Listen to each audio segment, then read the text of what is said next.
Kuna wale wenye maoni tofauti kuhusu msemo wa mgeni njoo mwenyeji apone. Baadhi ya wafanyabiashara wanaotegemea kufanyia shughuli zao katikati mwa jiji wamehangaika hii leo. Na kwa wafanyabiashara walioko katika eneo la bus station hakukuwa na mengi ya kufanya kutokana na barabara ya Haile Selassie kufungwa kwa saa kadhaa hadi pale Rais Obama atakapomaliza kuweka shada la maua kwenye bustani ya kumbukumbu ya mkasa wa bomu wa mwaka 1998.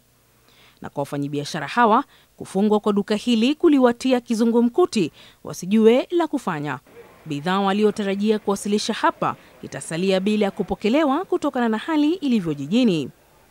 Tulikuwa tumeambiwa latest tukiongea na wao wakitupea order walikuwa wametuambia walitupea order tu kawaida. Lakini kufika hapa ndio tumeambiwa bado si kitu saa 4 hivi.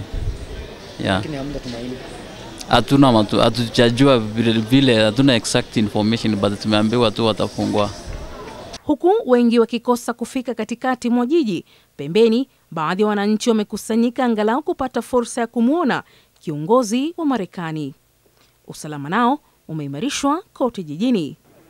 Leila Mohamed, QTV.